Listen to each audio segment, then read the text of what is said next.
The missing billionaire walked into a gas station and asked for the kid who reported him dead. This story starts on a rainy stretch of Interstate 41, the kind of forgotten American highway where the streetlights buzz like dying insects, and the only place open after midnight is a half-lit gas station with one working pump and a cashier who's just trying to make it through the night without getting robbed. That cashier was 17-year-old Noah Brantley, a high school senior with a cracked phone, a rusted-out Honda, and a habit of writing true crime stories in the break room while he pretended not to hear the strange noises coming from the woods behind the station. For 3 months, Noah had been known for something he didn't ask for. He was the kid who reported billionaire Gabriel Cole, America's most famous missing person, dead. And the only reason Noah ever made that report, the only reason he ever said he saw a body, was because he really did. Or at least, he thought he did. Gabriel Cole disappeared a year earlier in a scandal that swallowed the news cycle.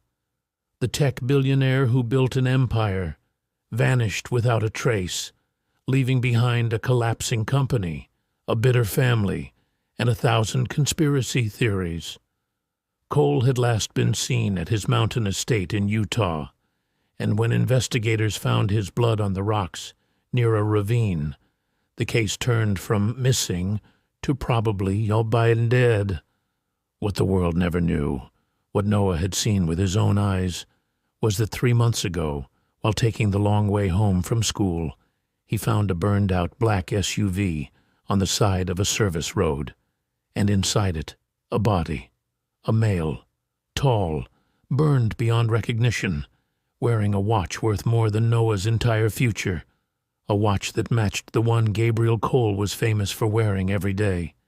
Shaking, terrified, Noah did what anyone would do. He called 911. That call went viral.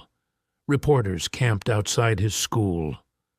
"Local teen who found Gabriel Cole's body," the headline screamed. Noah hated every second of it. The watch disappeared from evidence. The body vanished from custody, and the officials stopped answering his calls. 3 months of silence, 3 months of fear, 3 months trying to convince himself he hadn't imagined it. Until the night the door to the gas station opened, and Gabriel Cole himself walked in. Noah didn't see a billionaire at first. He saw a man who looked like he'd been dragged through hell, and then left there for a few extra days. Wet, shaking, gaunt, beard overgrown, eyes sunken, darting across the store like every shadow held a knife. But it was him, the missing billionaire, alive, breathing, standing beneath flickering fluorescent lights with blood on his collar and mud up his sleeves. Noah froze. His hand hovered uselessly over the register as the man stepped forward, voice low, trembling, and said the words Noah would never forget. "I'm looking for the kid who reported me dead." Noah swallowed so hard it hurt. "That was me," he whispered. Cole stared at him like he had just confirmed the impossible. Then he looked over his shoulder at the dark parking lot, as if something, or someone, was watching. "We don't have much time," Cole muttered. "Lock the door." Noah didn't want to. Every instinct screamed, "Whoa!" But he did it anyway. The click of the lock sounded like a death sentence. Cole moved fast, shutting the blinds, killing the lights, leaving only the humming soda fridge to illuminate the room in a cold blue glow. "They think you saw too much," he said, "so they're coming." Noah's stomach twisted. "Who's coming?" Cole didn't answer. Instead, he sat on the floor, back against the counter, hands shaking violently. "I shouldn't be alive," he whispered. "I wasn't supposed to make it out." Noah, hands trembling, grabbed a bottle of water and handed it to him. Cole opened it with shaking fingers. 3 months ago, Cole said. The man you found in that SUV. That wasn't me. It was my double. Noah blinked. Your double? Cole nodded. An actor. A decoy. Hired to travel where I couldn't. My life was complicated. The enemies I had, the people who wanted what I built, setting up a decoy was supposed to buy me time. But someone found out. They killed him, burned the SUV, staged the scene, and then came after me. Noah felt his breath shorten. Who? Cole wiped his mouth with the back of his hand. My own brother. Noah nearly dropped the flashlight he'd been gripping. Elias? Cole nodded again, this time slower. He wants the company, the fortune, and he knows the board won't declare me legally dead unless there's a body, so he created one. Noah felt sick. Then why are you here? Cole looked up at him, eyes wild. Because Elias knows you identified the body. You made the report, and I need you alive long enough to help me expose him. Noah shook his head. Why me? I'm just... Because, Cole interrupted, you're the only witness he can't erase. Outside, a car engine rumbled, then another. Headlights cut across the parking lot. Black SUVs, tinted windows. Noah recognized the shape immediately. Government? Mercenaries? Elias's men? Whoever they weren't here for snacks. Cole stood, wobbling. We have to run. But before they could move, the back door rattled. Slow, deliberate. Someone was trying to open it from the outside. Noah's heart pounded so loud, he thought the intruder might hear it. Cole grabbed Noah's shoulder. Trust me, he whispered. No matter what happens, don't let them take you. The back door clicked open. A figure stepped inside. Tall, wearing tactical gear, face masked, carrying a suppressed weapon held low but ready. Mr. Cole, the man said calmly, your brother wants you home.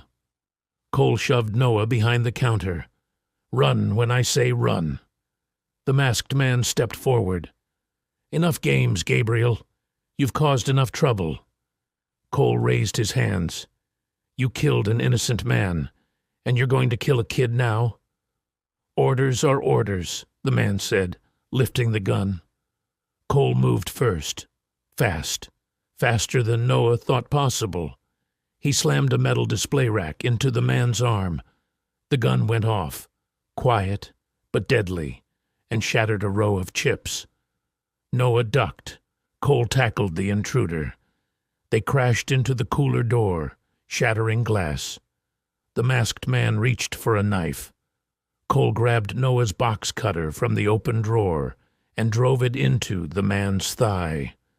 The attacker collapsed, screaming silently through the mask, and Cole dragged Noah toward the front door.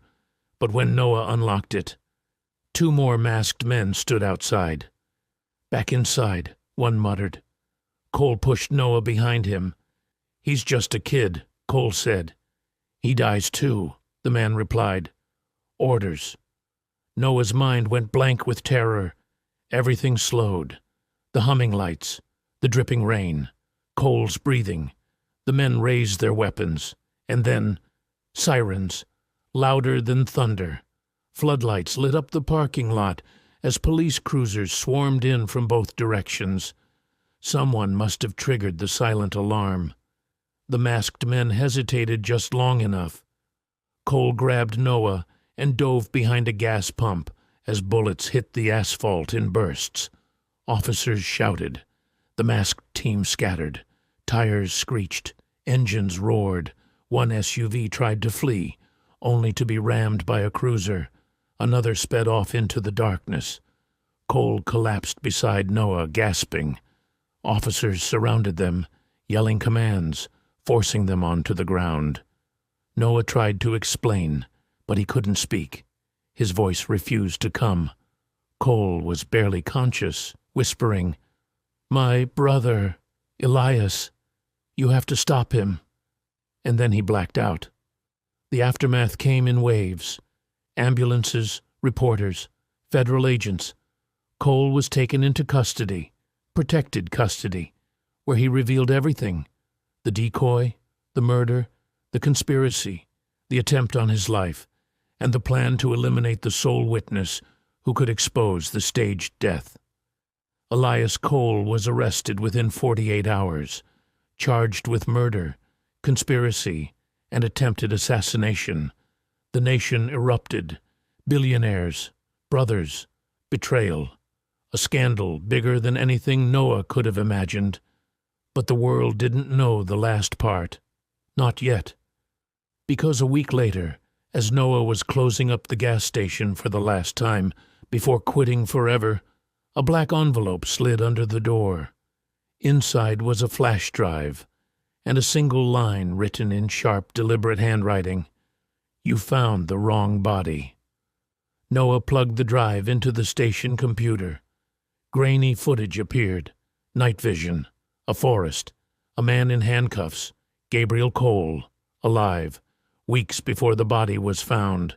And then Elias Cole standing over him, smiling, but behind them in the shadows another figure appeared. A woman. Familiar. Too familiar. Noah leaned closer to the screen, pulse rising. It was Gabriel and Elias's sister, Marissa Cole, the one who cried in every news interview, the one who begged America to find my brother, the one who publicly demanded justice. She looked directly into the camera, smirked, and whispered, "They'll believe whatever we show them." Then the footage was cut out. Noah sat frozen, because if that video was real, Elias wasn't the mastermind. Marissa was, and the worst part, she was still free. Noah turned the flash drive over in his hand, only to see a fresh fingerprint on the plastic. It wasn't his. Someone had touched it recently, maybe even today, maybe even inside the gas station. A cold realization washed through him. She wasn't hiding. She was watching, and she wanted him to know the game wasn't over. The bell above the gas station door jingled lightly. Noah turned slowly. The door was open. Rain blowing in. No one there. Just a whisper on the wind. Like a woman laughing. Noah backed away, heart racing. He didn't know if she'd come for him herself or send someone else. But one thing was certain. Gabriel Cole wasn't the only billionaire who had gone missing, and the next name on the news might be his. Moral of the story: sometimes the monster isn't the one the world fears. Sometimes it's the one the world believes. And sometimes the person who found the body wasn't meant to find it at all. If you want more dark, cinematic, true crime-style stories like this, make sure to like, subscribe, and turn on notifications. You don't want to miss what comes next.